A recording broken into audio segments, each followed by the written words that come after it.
আসসালামু আলাইকুম। আজকে দেখাবো ঘরোয়া পদ্ধতিতে আমি কিভাবে বিচি থেকে চারা করি। আমি প্রথমে চলে যাচ্ছি লাউয়ের বিচি নিয়ে। আমি মোট 6 প্রজাতির লাউয়ের বীজ থেকে চারা করব।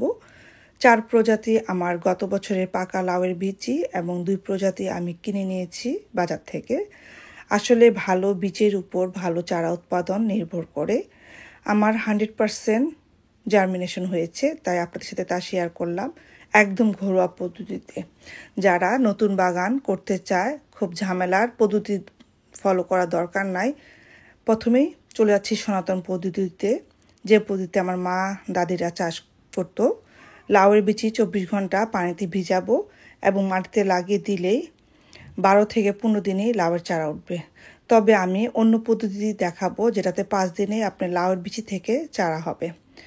লাউয়ের বিচির মুখগুলোকে আমি হালকা করে ভেঙে দেব, শক্ত আবরণটা, তাতে করে 5 দিনে আপনার লাউয়ের বিচি থেকে চারা হবে। আপনি যদি হাত দিয়ে না ভাঙতে পারেন তাহলে নীল কাটার ইউজ করবেন, তবে খুব সাবধানে, যাতে করে বিচির ভিতরে যে আঁশটা আছে সেটা যাতে না কেটে যায়। আমি নীল কাটার দিয়ে আপনাদেরকে কেটে দেখাচ্ছি। প্রথমে 2-1টা বিচি হয়তো নষ্ট হবে, কিন্তু তারপরে আপনারা শিখে যাবেন। ঠিক এভাবে আমি সবগুলো বিচি কেটে পানিতে ভিজিয়ে রাখবো 24 ঘন্টার জন্য। আবারও বলছি 24 ঘন্টার জন্য। এইভাবে আমি সব ধরনের বিচি ভিজিয়ে রাখবো। চলে যাচ্ছি পুঁই শাক। লাল পুঁই শাক এবং সবুজ পুঁই শাক, 2টা পুঁই শাকই আমি লাগাবো। কিছু আমার সবুজ পুঁই শাকের বিচি আছে এবং কিছু কেনা বিচি। তো আমি সব ধরনের বলেছি আগে, সব ধরনের বিচি আমি 24 ঘন্টা ভিজিয়ে রাখি।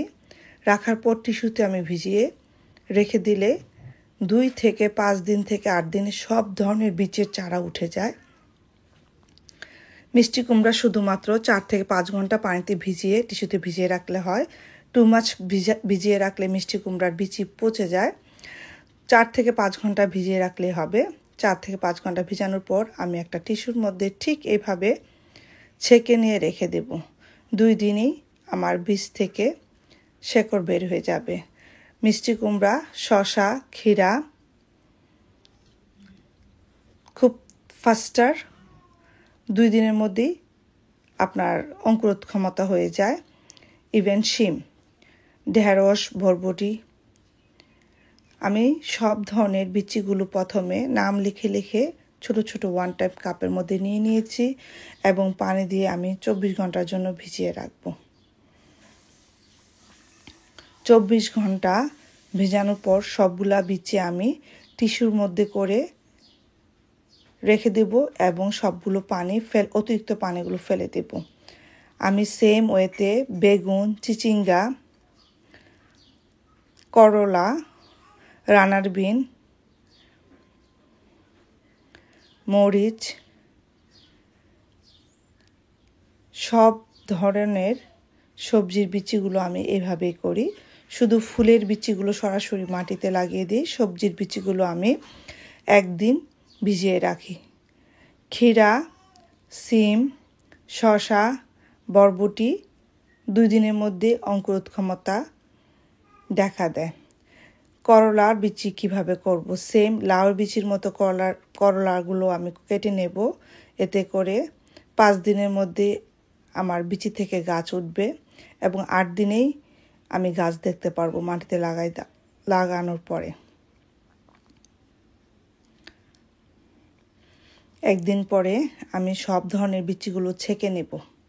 দেখতে পাচ্ছেন আমি একটা টিস্যুর মধ্যে সুন্দরভাবে যতগুলো বিচি আমি ভিজিয়ে রেখেছিলাম 24 ঘন্টা, সবগুলো বিচি আমি ঠিক সেমভাবে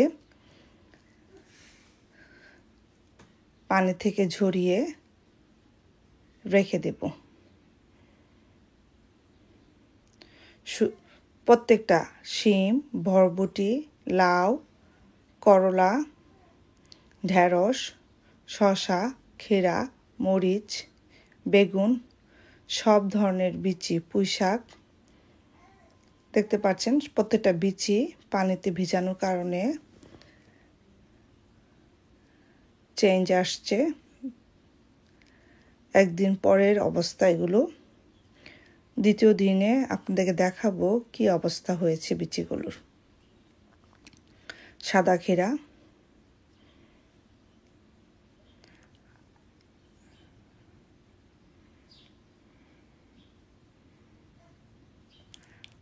দুই দিন পর দেখা যাচ্ছে, দেখেন সাদা ক্ষীরার কি অবস্থা। আমার সাদা ক্ষীরার অঙ্কুর দেখা যাচ্ছে।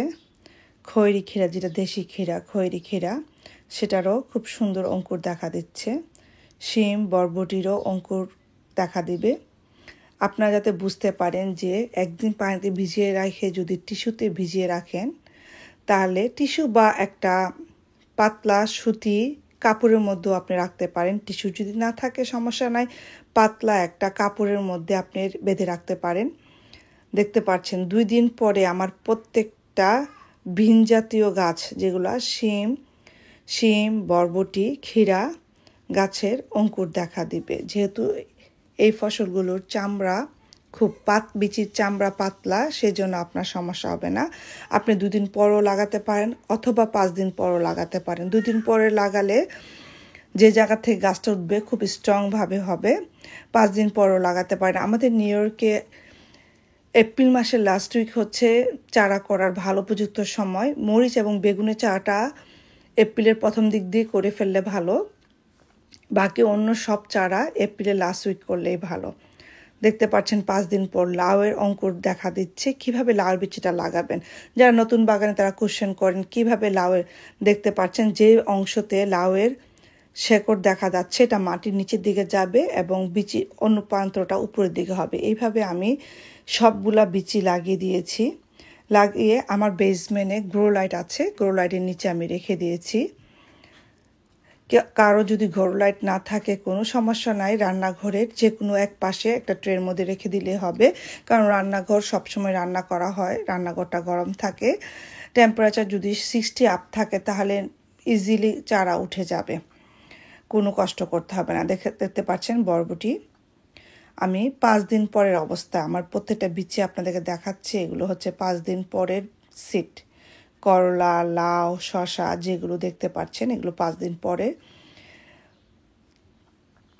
আমি যতটুকু পারবো বিচিগুলো লাগিয়ে দিব আজকে। দেখেন 8 দিন পরে আমার করলা গাছ থেকে, করলার বীজ থেকে গাছ হয়ে গেছে। ক্ষীরা গাছ কত বড় হয়ে গেছে। এগুলো হচ্ছে সিম গাছ, বিভিন্ন ভ্যারাইটির সিম গাছ। যারা নতুন বাগানে তারা অবশ্যই ফলো করবেন, কোনো ঝামেলা ছাড়া একদম সনাতন পদ্ধতিতে আমি চারাগুলো করেছি। এবার চলে যাচ্ছি আমি লাল শাক, ডাঁটা শাক, সরিষা, মূলা কিভাবে করি। প্রথমে মাটিটা ঝুরঝুর করে আমি কুপিয়ে নেব ভালো করে, তার মধ্যে ছালি মিক্স করে দেব। ছালি মিক্স করার পরে আমি মরিচের গুঁড়ো দিয়ে দেবো, যাতে করে কোনো পোকামাকড় আক্রমণ না করে। কেউ চাইলে বিচির সাথেও মরিচের গুঁড়োটা অ্যাড করে জমিতে দিতে পারেন। লাল শাক, ডাঁটা শাক, সরিষা, মূলা সব ধরনের শাকের বিচি আপনি এভাবে ফেলতে পারেন। কেউ চাইলে একটা পাত্র হোল করে ছাইটাকে এভাবে জমির সাথে মিক্স আপ করতে পারেন। বিচিগুলো ফেলে দিয়ে হাত দিয়ে খুব ভালোভাবে নেড়ে দিবেন, তারপর পানি দিয়ে দিবেন। দেখতে পাচ্ছেন এটা হচ্ছে মূলা শাক। তো আমার এই চারা উৎপাদন কেমন লেগেছে অবশ্যই জানাবেন। কার যদি উপকার থাকে লাইক কমেন্ট করে জানাবেন। ধন্যবাদ সবাইকে।